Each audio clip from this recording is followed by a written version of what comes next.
Hello everybody, welcome to Savage Ink Studios. I'm your host, Ink, and today's Sketchbook Storytime, I'm going to talk about some really weird, trippy movies that I remember watching as a kid. So, somehow as a kid, I was self-exposed to some of the weirdest, mind-boggling type of movies, and not in like a super cool, ooh, it's a mystery, thriller, trippy, confusing kind of way, like actual, like just really freaking weird ass movies.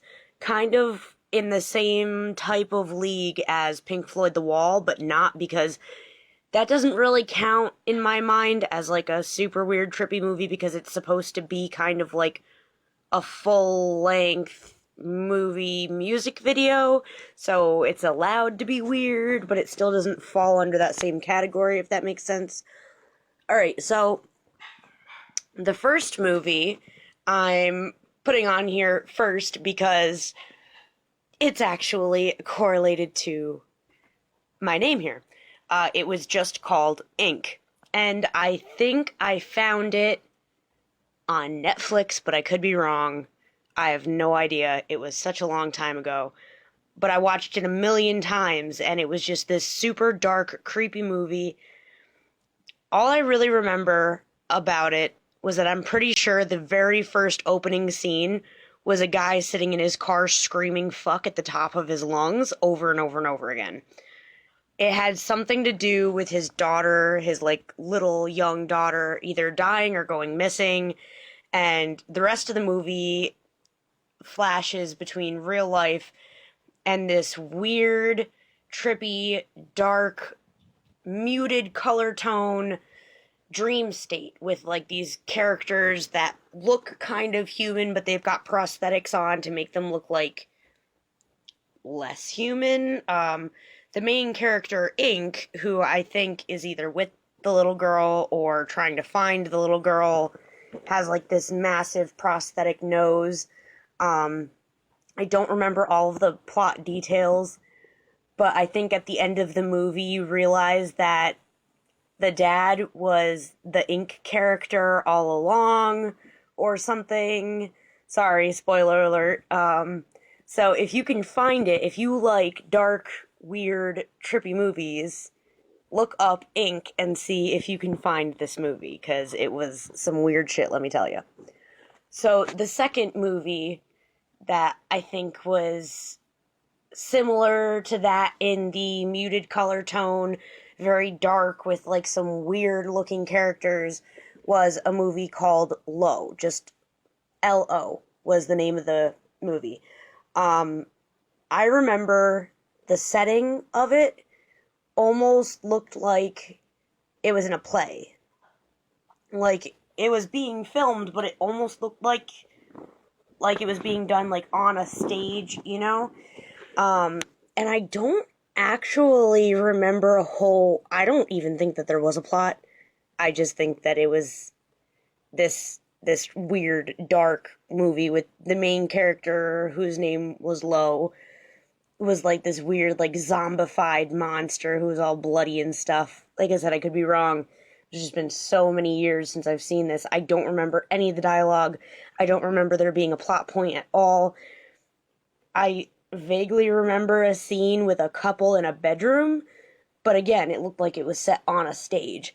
And then I think the monster Lo comes in, and that's really all I remember. I just remember it like being super, super weird and freaking me out. And because it was super weird and freaked me out, I had to watch it 100 times. And then it was just gone from my life forever. So, Ink and Lo kind of are in the same bubble, I guess, of like super weird movies. Now, a totally separate bubble, and this is not one that I actually exposed myself to. This was my mom's boyfriend's mom had this VHS tape. It was either called Carnival or Festival or something like that. And it didn't have a plot point. It was just a bunch of short clips. Most of them were like 3D computer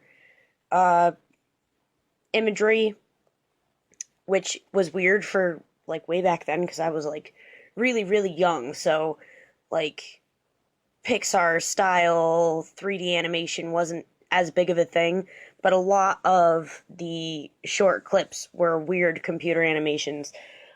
In that movie, I remember this super weird song where a dude and a chick who weren't wearing anything were shaking a tree and babies were falling out. Um, I remember, I don't think that this one was 3D animation. I think this one was just regular animation where it had a bunch of like dogs sitting at desks doing paperwork, and there were these robots rolling through the aisles of their desks, and if they weren't working fast enough, they'd like push a button and they'd fall through the floor. There was another one, another short clip in there that was 3D animation, which was like a spider that lived in a video game arcade and was I don't even know. I don't even know, man. And then there were these weird 3D creatures that almost looked like the Alice in Wonderland creatures that kind of look like ducks on the bottom, but then they've got like bike horns for faces. And some weird 3D animation of like those things, but on really long stilt legs. And not a lot of dialogue for most of it. It was just like weird computery noise music stuff. It was very, very strange. And that wasn't something that I enjoyed watching because it just made me like uncomfortable for some reason. But my brother Nigma loved it, loved it, loved it, loved it. So every time that we went over to my mom's boyfriend's mom's house, he would put it in and he would just put it on repeat the entire time that we were there. So I ended up seeing it a lot more than I would have liked to because my little brother Nigma was super into it. The next movie is on a totally different tier because it did have an actual plot point. It was a full movie from front to end with a plot that I'm sure made more sense to grown-ups, but to little kid me, I just remember that by the end of this movie, every single time I felt like nauseous. The end of the movie would roll, the credits would start rolling, and I would just get this overwhelming, like, dizzy, nauseous feeling. And as a kid, this movie made no sense to me, and that was Being John Malkovich. Now, I think that if I watched it again as an adult, it would probably make more sense to me. Because, like I said, it does have an actual plot point. You know, a beginning, a middle, a conclusion, whatever.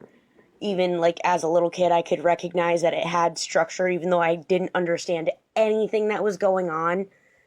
But Being John Malkovich, even remembering the details that I can remember, still super freaking weird. So this guy gets an office job sorting through files because his fingers are super fast because he's a puppeteer. Yeah. Anyway, and he finds this little door behind a filing cabinet in a building where the ceiling is way too small and it's like little people sized, so he's got to like lean over when he's walking through. Which, again, just the whole trippy aesthetic of, like, why? So he goes through this door that he finds behind his filing cabinet, and it's not Narnia. It is, in fact, him seeing through the eyes of John Malkovich. And he shows some other people, and then I think that he starts making people pay to go through this guy's head. And then John Malkovich, I guess, finds out, and I think that he, like, climbs into the door and, like, enters this world where literally everybody is just him in different outfits, and then at the end, somehow, he's, like, born into another body trapped in his own subconscious loop or something. Yeah, even just me trying to explain it, even as an adult, just makes me feel like, oh my goodness, what is going on? Like, dizzy confused.